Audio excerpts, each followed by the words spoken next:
wabarakatuh. Baiklah teman-teman, hadirnya kami di sini ingin berpresentasi, bukan berekspektasi. Karena berekspektasi terlalu tinggi itu membuat kita sakit hati. Yang kami hormati Ustadz FKM Rizky MPD, semoga selalu diberikan kesehatan oleh Allah Subhanahu wa taala, dilancarkan rezekinya dan selalu dalam lindungan Allah Subhanahu wa taala. Ada satu quote Najwa Shihab yang menyatakan, hidup yang tidak diperjuangkan tidak akan ada kemenangan. Maka dari itu kami di sini berjuang untuk presentasi dan menyampaikan materi kami. Saya Elia Sapitri dengan NIM 2314037 Dan saya Indri Citra Nestiana, NIM 2314039. Sebelum kami memulai materi kami, di sini kami ingin berpantun. Jalan-jalan, melihat cewek cantik. Inilah materi kami tentang semantik. Cekidot. Halo teman-teman, baiklah saya di sini akan menjelaskan beberapa materi, yaitu yang pertama pengertian semantik, yang kedua peran penting semantik dalam linguistik, yang ketiga tujuan mempelajari semantik. Baiklah, materi yang pertama yaitu pengertian semantik. Semantik adalah cabang ilmu linguistik yang mempelajari makna dalam bahasa. Nah, ini menyangkut bagaimana kata-kata, frasa, dan kalimat memperoleh makna. Nah, bagaimana makna diinterpretasi oleh manusia dan bagaimana makna berubah seiring dengan waktu. Nah, yang kedua yaitu peran semantik dalam linguistik. Nah, semantik ini memegang peran yang sangat penting dalam linguistik. Nah, ini adalah dasar pemahaman kita tentang bagaimana bahasa berfungsi dan bagaimana makna dibentuk. Nah, ada beberapa peran semantik, yaitu yang pertama memahami struktur bahasa, yang kedua menjelaskan evaluasi bahasa, yang ketiga menganalisis arti kata, keempat mempelajari proses kognitif, dan kelima menciptakan sistem pemrosesan, dan yang terakhir yaitu yang keenam mempelajari budaya dan masyarakat. Nah, dan yang selanjutnya yaitu materi yang ketiga yaitu tentang tujuan mempelajari semantik.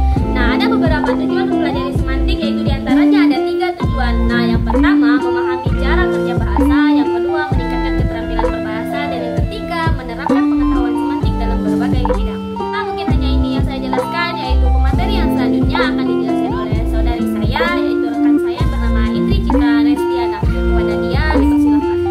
Baiklah teman-teman, di sini saya akan melanjutkan penjelasan dari teman saya tadi, yaitu jenis-jenis semantik.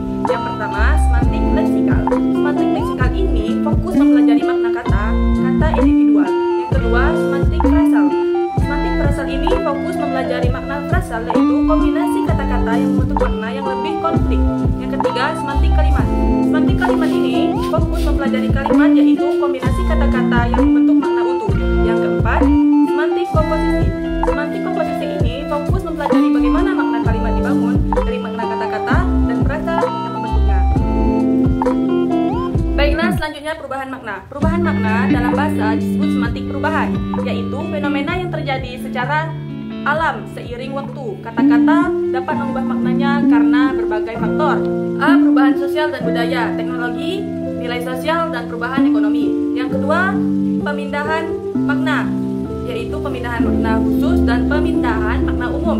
Yang ketiga, pengaruh bahasa lain, yaitu peminjaman kata dan pengaruh budaya.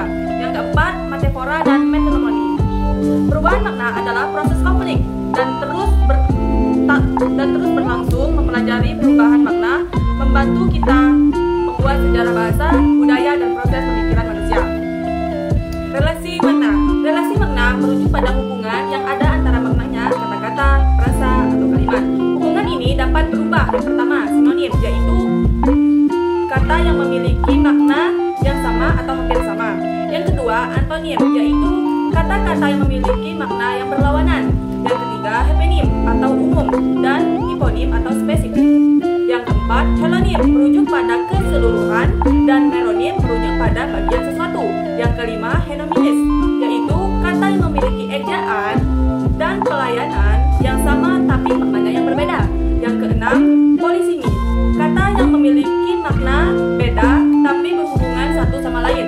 Yang ketujuh, kontekstual, yaitu kata memiliki makna yang sama dalam konteks tertentu, tidak dapat selalu sinonim dalam konteks.